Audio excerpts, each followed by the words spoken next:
Good morning, everyone. So, last day we have discussed topics related to the statistics और एक जगह हम लोग आके रुके थे दैट इज जो लास्ट हमारा टॉपिक था that is continuous and discontinuous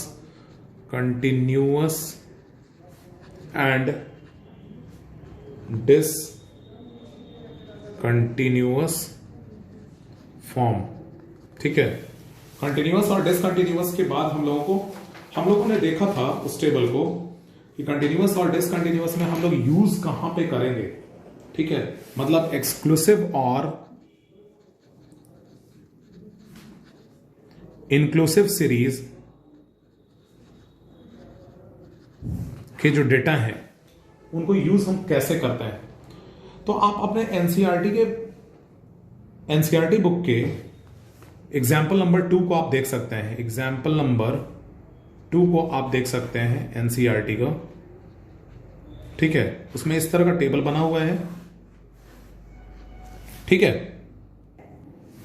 that is example number 4। Example number 2 नहीं है, वो एग्जाम्पल नंबर 4 है। आप देख सकते हैं उस टेबल में इस तरह का टेबल बना हुआ है, weight in KG and number of students. ठीक है ना, जैसे दिया हुआ है 31 to 35, 36 to 40, 41 to 45, 46 to 50 and so on. इस तरह से है। यहां पे है 9, 5, 14, 3, इस तरह से दिया हुआ है। अब इसमें आप देखोगे, हमको समझाना था एक्सक्लूसिव और इंक्लूसिव। हमने डिस्कस भी किया था लास्ट क्लास में कि 31 to 35 यहां पे अपर लिमिट जो है इस लोअर लिमिट के बराबर नहीं है। तो ये कौन सा फॉर्म है? This is inclusive form. और इंक्लूसिव फॉर्म में हमने नोट कराया था, इंक्लूसिव फॉर्म में हमने आपको नोट कराया था that is upper limit is included. Upper limit को इसमें हम इंक्लूड करते हैं। और एक्सक्लूसिव में हमने बताया था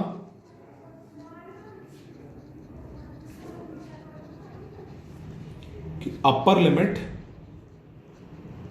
इज एक्सक्लूडेड। ठीक है ना, ये दोनों बातें हमने डिस्कस किया था। तो इसमें अब आप बताओगे, अगर मान लिया जाए ये कुछ बच्चों का है डिटेल्स वेट का, उससे हम देखते हैं। तो यहां पे 31 to 35 वाले जो बच्चे हैं वो 9 हैं और 36 to 40 वाले 5 हैं।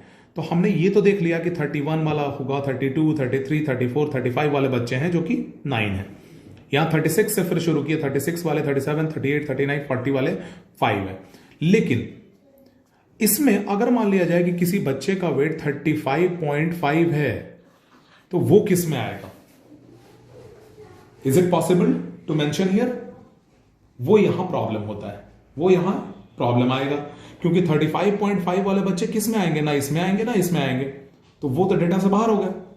तो इस केस के लिए जो इस तरह के क्वेश्चंस आते हैं, इस तरह के जो केस आएंगे, उसके लिए हमको इस इंक्लूसिव सीरीज ऑफ डेटा को हमको क्या करना होता है? We have to change it into exclusive form. Exclusive form में कैसे चेंज होता है आपको वो भी बता दें। बहुत आसान है, एक्सक्लूसिव फॉर्म में चेंज करना बहुत ही आसान है। Weight in KG number of students, मतलब फ्रीक्वेंसी। ठीक है ना, तो वेट इन केजी जो दिया हुआ था 31 to 35 जो है, 31 to 35, इसमें क्या करना है? लोअर लिमिट में से -0.5 और अपर लिमिट में +0.5 ये करना होता है। ठीक है, आप इसके लोअर लिमिट में करो -0.5, ये आ जाएगा 30.5, और इसमें अगर आप अपर लिमिट में +0.5 करोगे तो 35.5। उसी तरह से नीचे वाले में आए तो लोअर लिमिट में से माइनस किए 0.5 तो 35.5, अपर लिमिट में ऐड किए तो 40.5, फिर यहां लोअर लिमिट में माइनस किए 0.5 तो 40.5, इसमें ऐड किए 0.5 तो 45.5, इसमें माइनस किए 45.5, यहां 50.5। अब आप देखो ये इंक्लूसिव सीरीज जो था वो एक्सक्लूसिव सीरीज में चेंज हो गया, इसका अपर लिमिट इसके लोअर लिमिट के बराबर हो गया। और ये भी जो क्वेश्चन था मेरा, ये जो प्रॉब्लम था मेरा कि 35.5 वाले बच्चे कहां जाएंगे, वो इसमें इंक्लूड हो जाएंगे। अपर लिमिट नहीं इंक्लूड होता है, ठीक है ना, अपर लिमिट को इंक्लूड हम नहीं करते हैं, तो 35.5 वाले बच्चे किस में आएंगे, इसमें आएगा, सेकंड वाले में आएगा। तो इस तरह के केसेस को सॉल्व करने के लिए हम इंक्लूसिव सीरीज को एक्सक्लूसिव सीरीज में चेंज कर लेते हैं। समझ में आई? होप सबको समझ में आया होगा ये क्वेश्चन, क्लियर हुआ? एक्सक्लूसिव सीरीज, इंक्लूसिव सीरीज, ठीक है। नेक्स्ट जो हम लोग डिस्कस करने जा रहे हैं दैट इज, अब जो हम लोग डिस्कस करेंगे that is bar graph and histogram,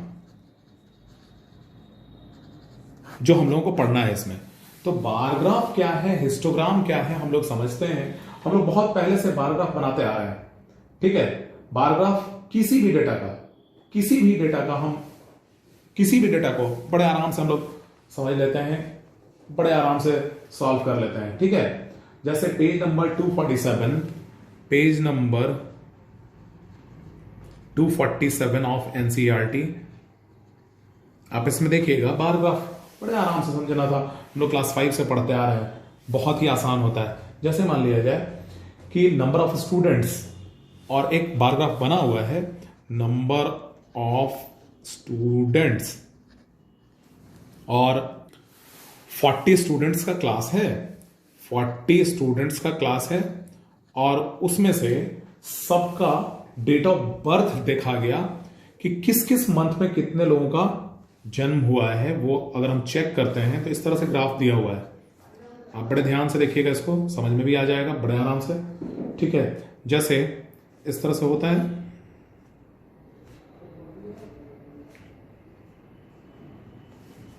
इसको हम जनवरी मान लेते हैं, इसको फरवरी, इसको मार्च, इसको अप्रैल, इस तरह से, ठीक है।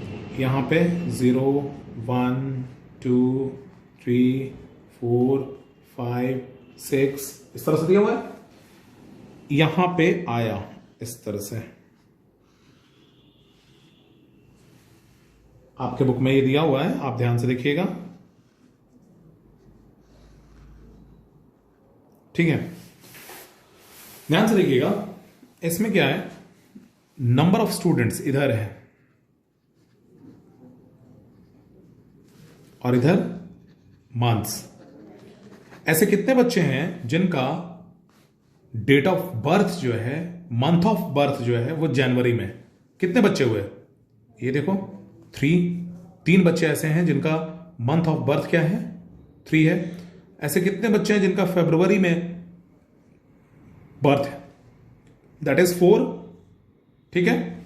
उसी तरह से हम मार्च वाले को निकाल लें, आपके बुक में ये टेबल दिया हुआ है, आप ध्यान से देख सकते हैं इसको।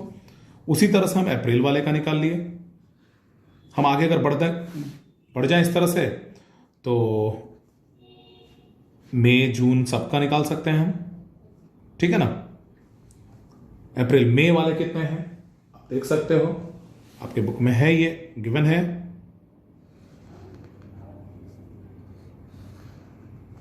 मई मंथ वाले हैं। तो इस तरह से हम कह सकते हैं कि अलग अलग मंथ्स में कितने कितने बच्चों का जन्म हुआ है वो आपको इस डेटा से मिल रहा है, और इसको हम क्या बोलते हैं, bar graph.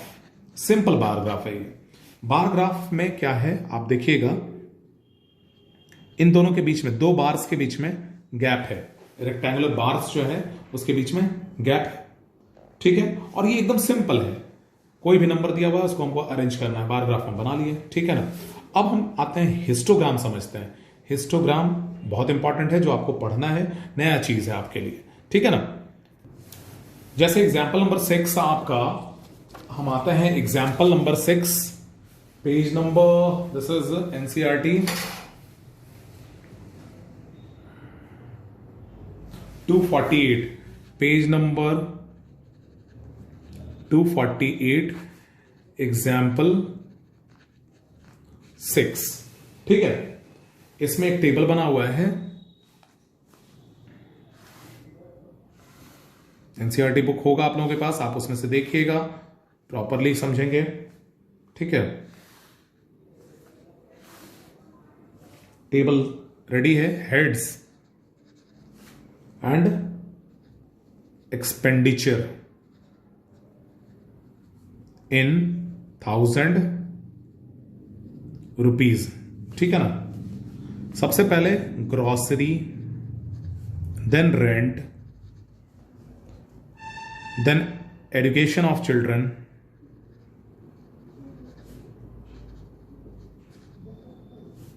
Then medicine,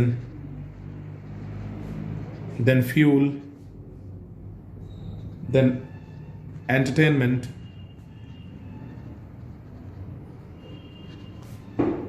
then miscellaneous, ठीक है ना। This is 4, this is 5, then again 5, then 2, then 2, then 1, then 1, ठीक है ना। अब आप इसमें से क्या है, आप इसको पहले पढ़िएगा। A family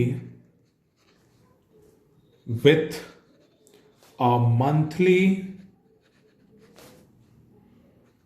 income of ₹20,000 had planned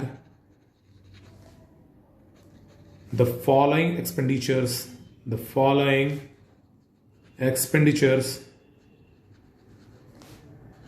per month under various heads, ठीक है ना। ये है, उसके नीचे ये टेबल दिया हुआ है। Draw a bar graph for the data above, draw a bar graph for the data above, ठीक है ना। इसके लिए हमको एक बार ग्राफ तैयार करना है, ठीक है।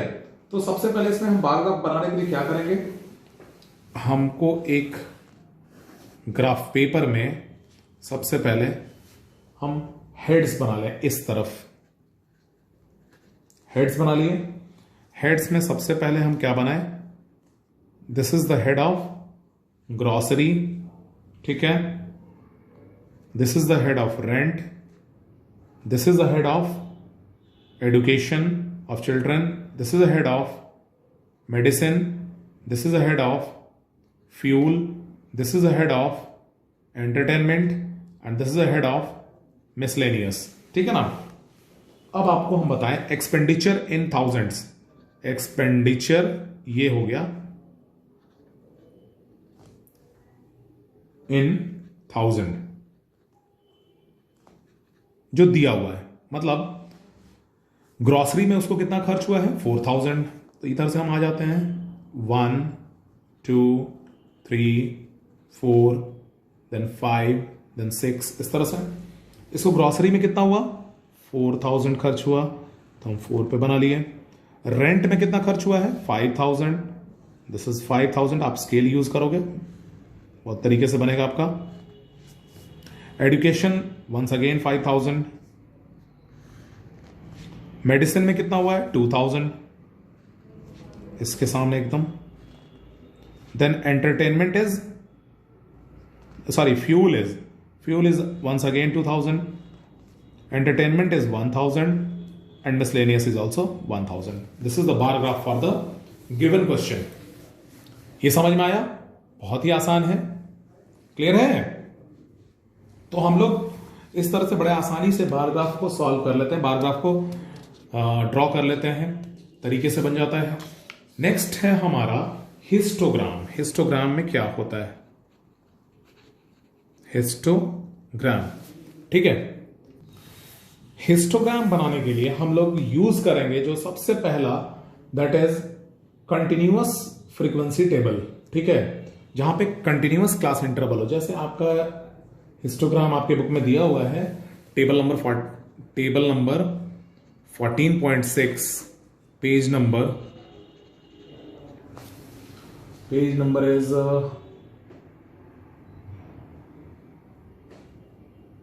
249 I think, or 250, 249, it is 249, ठीक है।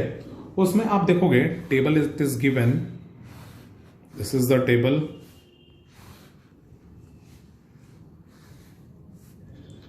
weight in kg and number of students। जहां पे कंटिन्यूअस है, ठीक है, कंटिन्यूअस आपको हमने बताया था अभी एक्सक्लूसिव सीरीज और इंक्लूसिव सीरीज। तो एक्सक्लूसिव सीरीज वाले जो है उनके लिए जैसे 30.5 टू 35.5, इसका अपर लिमिट इसके लोअर लिमिट के बराबर हो।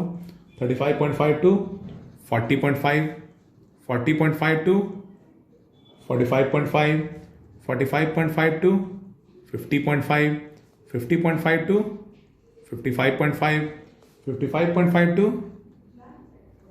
60.5। इसके लिए अलग अलग फ्रीक्वेंसी दिया हुआ है 9, 6, 15, 3, 1 एंड 2। इस टेबल के लिए अगर हिस्टोग्राम हमको हिस्टोग्राम ड्रॉ करना है तो हम कैसे ड्रॉ करते हैं हिस्टोग्राम? उसके लिए कुछ नहीं, एकदम सेम बार ग्राफ की तरह करते हैं। डिफरेंस जो आएगा वो हम आपको दिखाएंगे अभी। इस तरह से हिस्टोग्राम भी बनता है एकदम सेम बार ग्राफ की तरह। डिफरेंस जो आएगा वो हम बताएंगे अभी। नंबर ऑफ स्टूडेंट्स इस तरह से, वेट इन केजी इस तरफ एक्स एक्सिस पे, ये वाई एक्सिस पे, ठीक है। इस पे हम किंक बना लेते हैं क्योंकि यहां पे हम डायरेक्ट 30.5 लिखने जा रहे हैं। यहां 35.5, यहां 40.5, यहां 45.5, यहां 50.5, यहां 55.5, यहां 60.5, ठीक है ना। अब देखिए यहां पे 30.5 से इधर हम फ्रीक्वेंसी उसका लिख लेते हैं 1, 2, 3 इस तरह से, या हम 1, 2 ना करके 2 के ये एवरेज में चले। 6, 8, 10, 12, 14 देन 16। देखिए पहला है 9, 30.5 से 35.5, यानी 30.5 से लेके 35.5 तक का 9 यहां 10, 8 और 10 के बीच में, ठीक है। अब 35.5 से 40.5 यानी इसी लाइन पे 35.5 और 40.5 वाले 6 यहां से इस तरह से, 40.5 से 45.5, 15 इसी को हमको यहां ले जाना है 14 और 16 के बीच में,